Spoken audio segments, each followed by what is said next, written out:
नमस्कार. आकाशवाणी औरंगाबाद केंद्राच्या बातमीपत्रात मी हर्षवर्धन दीक्षित आपलं स्वागत करतो. ठळक बातम्या. रद्द नोटा बदलण्यासाठी विशेष व्यवस्था करण्याचे सर्वोच्च न्यायालयाचे केंद्र सरकारला निर्देश. विवाह नोंदणी बंधनकारक करण्याची विधी आयोगाची राज्य सरकारला शिफारस. राज्यात 1.5 लाख रुपयांपर्यंत कर्ज असलेल्या 36,10,000 शेतकऱ्यांना मिळणार संपूर्ण कर्जमाफी. लाभ देण्यापूर्वी सखोल चौकशी करण्याचे मुख्यमंत्र्यांचे निर्देश. आणि राज्यातल्या पहिल्या इको बटालियन टास्क फोर्सची औरंगाबाद जिल्ह्यात स्थापना. आता सविस्तर बातम्या. विमुद्रीकरणानंतर बाद झालेल्या नोटा काही यथार्थ कारणांमुळे बदलता आल्या नसल्यास त्याकरता विशेष व्यवस्था सुरू करण्याचा विचार करावा असे निर्देश सर्वोच्च न्यायालयानं केंद्र सरकारला दिले आहेत. बाद झालेल्या नोटा बदलून घेण्यासाठी आणखी अवधी मिळावा अशी मागणी करणाऱ्या याचिकांच्या सुनावणीदरम्यान न्यायालयानं काल हे निर्देश दिले. केंद्र सरकार तसंच भारतीय रिझर्व्ह बँकेनं या प्रकरणी 2 आठवड्यांच्या आत उत्तर द्यावं असंही न्यायालयानं म्हटलं आहे. ज्या व्यक्तींना खरोखरच काही कारणांमुळे नोटा जमा करता आलेल्या नाहीत अशा व्यक्तींचा विचार केला जाईल असं केंद्र सरकारचे महाअभिकर्ता रणजित कुमार यांनी यावेळी सर्वोच्च न्यायालयात सांगितलं. उपराष्ट्रपती पदासाठीच्या निवडणुकीची अधिसूचना निवडणूक आयोगानं काल जारी केली. या निवडणुकीसाठी कालपासून उमेदवारी अर्ज भरण्यास सुरुवात झाली. येत्या 18 तारखेपर्यंत निवडणुकीसाठी उमेदवारी अर्ज भरता येणार असून येत्या 5 ऑगस्टला मतदान आणि त्याच दिवशी मतमोजणी होईल.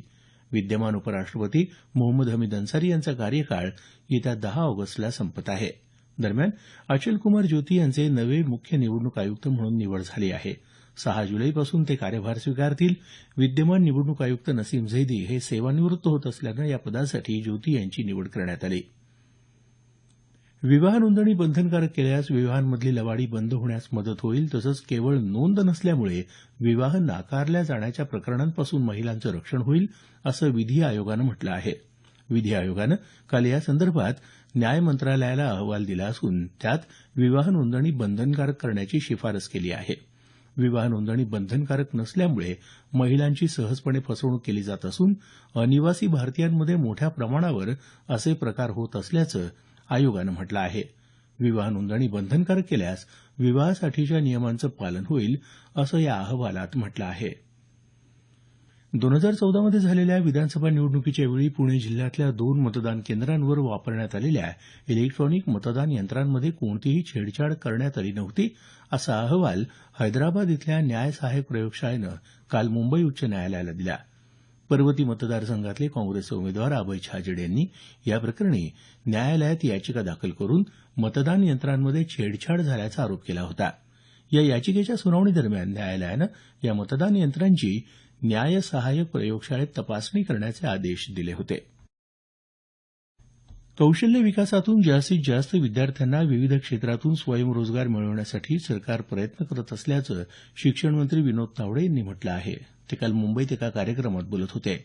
पुणे महापालिकेच्या 10 शाळांमध्ये कौशल्य विकासाचा अभ्यासक्रम सुरू केला असून या धर्तीवर हा उपक्रम राज्यभरात विविध शहरांमधल्या 200 शाळांमध्ये सुरू करण्याचा प्रयत्न असल्याचं तावडे यांनी सांगितलं. राज्य सरकारतर्फे जाहीर झालेल्या कर्जमाफीबाबतची तपशीलवार माहिती मुख्यमंत्री कार्यालयानं ट्विटरवरून जाहीर केली आहे. 1.5 लाख रुपयांपर्यंत कर्ज असलेल्या 36,10,216 शेतकऱ्यांना संपूर्ण कर्जमाफी मिळणार आहे. या यादीत मुंबई तसंच मुंबई उपनगर या 2 जिल्ह्यातल्या 813 शेतकऱ्यांचा समावेश असल्यानं आपण चकित झाल्याचं मुख्यमंत्र्यांनी म्हटलं आहे. या शेतकऱ्यांना कर्जमाफीचा लाभ देण्यापूर्वी सखोल चौकशी करण्याचे निर्देश त्यांनी दिले. दरम्यान शेतकरी कर्जमाफी संदर्भात सातत्यानं अतिरंजित खोटी आकडेवारी देऊन सरकार शेतकऱ्यांची फसवणूक करत असल्याचा आरोप प्रदेश काँग्रेस कमिटीचे सरचिटणीस आणि प्रवक्ते सचिन सावंत यांनी केला आहे.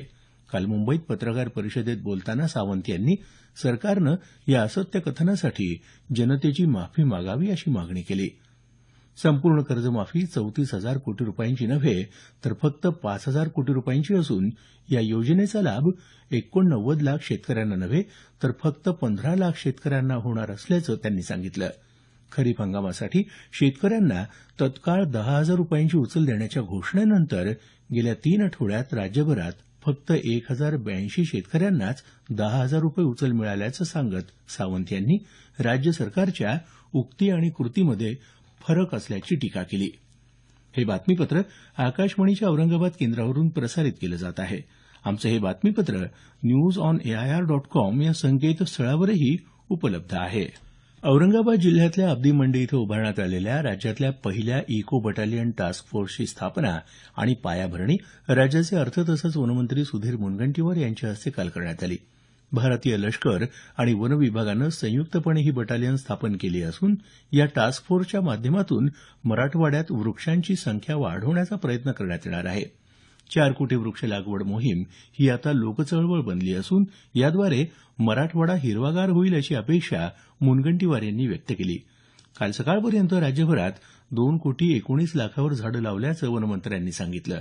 ते म्हणाले, आणि मला सांगायला आनंद होतोय की आज सकाळी 10 वाजेपर्यंत 4 कोटीच्या मिशनपैकी 2 कोटी 19 लक्ष 15,296 वृक्ष हे चांद्यापासून बांद्यापर्यंत असणाऱ्या महाराष्ट्राच्या वृक्षप्रेमी पर्यावरणाच्या सेनापती निघावल्या.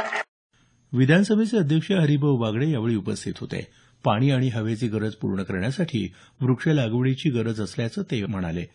उपस्थित मान्यवरांच्या हस्ते या परिसरात वृक्षारोपणही करण्यात आलं. संत साहित्य तसंच मानवतावादी कार्यासाठी राज्य सरकारकडून दिला जाणारा यंदाचा ज्ञानोबा तुकाराम पुरस्कार निवृत्ती महाराज वक्त्यांना जाहीर झाला आहे. 5 लाख रुपये, मानपत्र आणि मानचिन्ह असं या पुरस्काराचं स्वरूप आहे. आषाढी एकादशीच्या पार्श्वभूमीवर सांस्कृतिक कार्यमंत्री विनोद तावडे यांनी काल मुंबईत या पुरस्काराची घोषणा केली. आषाढी एकादशी काल सर्वत्र भक्तिभावानं साजरी झाली. औरंगाबाद, परभणी, हिंगोलीसह मराठवाड्यात ठिकठिकाणी असलेल्या विठ्ठल मंदिरांमध्ये भाविकांनी काल दिवसभर दर्शनासाठी रांगा लावल्या होत्या. अनेक शाळांमधूनही चिमुकल्या विद्यार्थ्यांनी पारंपरिक वेशभूषेत काल दिंड्या काढल्या. पैठण इथं संत एकनाथ महाराजांच्या पादुका तसंच समाधीचं दर्शन घेण्यासाठी भाविकांनी मोठी गर्दी केली होती. हिंगोली जिल्हा परिषदेचे जिल्हा आरोग्य अधिकारी डॉ डी.एम. धनवे यांच्याकडे सुमारे 45 लाख रुपयांची बेहिशेबी मालमत्ता आढळली आहे. त्यांच्या घरावर काल लाचलुचपत प्रतिबंधक पथकानं धाड टाकल्यानंतर ही बाब समोर आली. या प्रकरणी नांदेड पोलीस ठाण्यात धनवे आणि त्यांच्या पत्नी अनुराधा धनवे यांच्या विरोधात गुन्हा दाखल झाला आहे. अनुराधा धनवे या नांदेड जिल्हा परिषदेच्या माजी सदस्य आहेत. हिंगोली जिल्ह्यातल्या पूर्णा सहकारी साखर कारखाना अध्यक्षपदी माजी मंत्री जयप्रकाश दांडेगावकर यांची निवड झाली आहे. गेल्या अनेक वर्षांपासून हा कारखाना दांडेगावकर यांच्या ताब्यात आहे. उपाध्यक्षपदी शहाजी देसाई यांची निवड झाली आहे. वस्तू आणि सेवा कर जीएसटीच्या अंमलबजावणीनंतर आर्थिक परिस्थितीवर होणाऱ्या परिणामांची माहिती घेण्यासाठी केंद्र सरकारनं अधिकाऱ्यांची नेमणूक केली आहे. हे अधिकारी देशातल्या प्रत्येक जिल्ह्यात जीएसटी अंमलबजावणीनंतर झालेल्या परिणामांचा आढावा घेणार आहेत.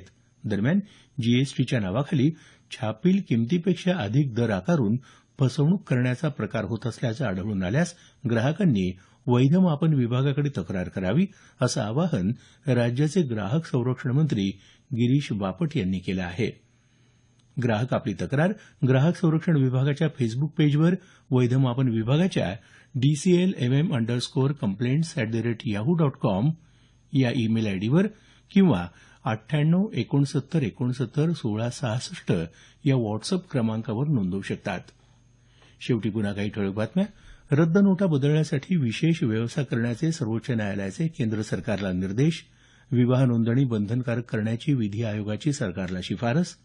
राज्यात 1.5 लाख रुपयांपर्यंत कर्ज असलेल्या 36,10,000 शेतकऱ्यांना मिळणार संपूर्ण कर्जमाफी.